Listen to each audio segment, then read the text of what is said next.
This was an interesting one. Well, I thought it was interesting because I was looking at D-Day and I was reading about it, and I found out that B Company, 7 Para, were one of the first ones in. They went in on the morning of the 5th and 6th of June.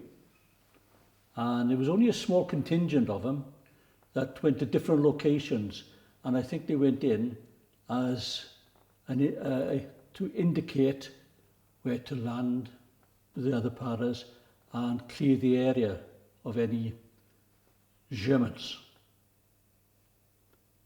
Now, one of the paras that jumped out of the plane was Sidney Cornell.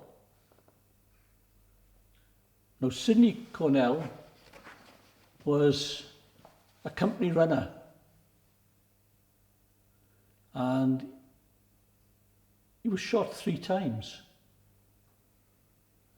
On the first account, he was shot in the leg, but he still delivered the message and brought the answer back.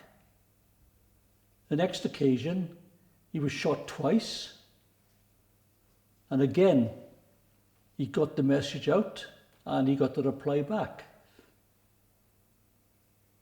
He got promoted to sergeant.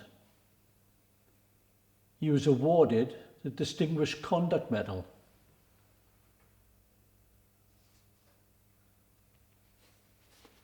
But the thing about him, he was the first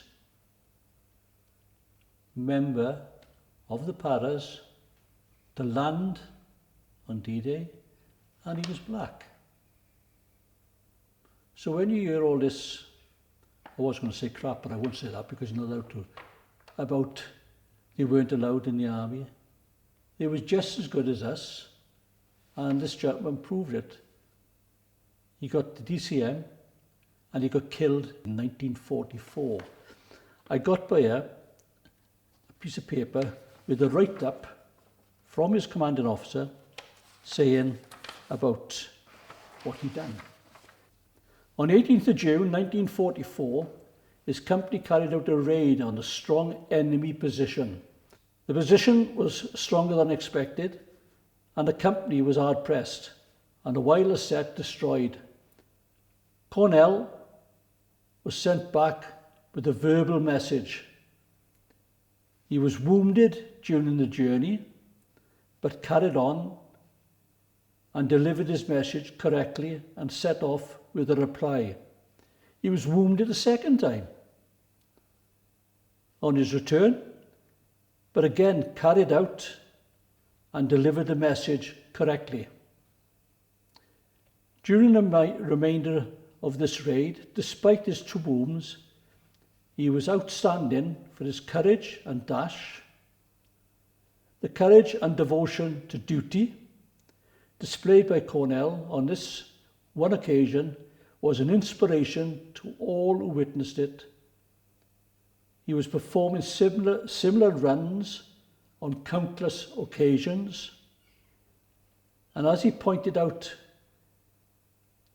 has been wounded twice, but is still a runner of his company and a cheerful chap. Now, most soldiers, when they get it once or get it twice, will sit down or lie down and they will say them very famous words in battle. Medic! Now, if it was RAW medics, they just shout, take 2 aspirins and I'll see you in the morning. But they took back and he was healed. He got back into the battle and he was killed on the 7th of April, 1945. He was on a bridge at Nunstadt, with members of his company. He was crossing the bridge and he was blown up. He was buried with the rest of his men. Very brave chap. But I brought this in because, like I said, he was the first black para to land on D-Day. If you remember way back, I told you about one from America that ended up coming over to France, winning all the medals, coureurs, and de Gaulle, when he came over to America, wanted to see him before the president. So if you look back, you'll find that one. And if I find any more, I'll let you know. Right, any questions? Oh, and before I go, can you press the bell and press subscribe and press the other one? I'd be more than happy. And Richie will be flabbergasted. Right? He's over there now waving at me. I don't know whether he wants my throat cut or me to stop talking, but I'll stop now. And I'll see you again, and I'll find or look up some other crazies. Okay? Speak to you later. Keep safe. Keep well. Keep out of the way. Goodbye.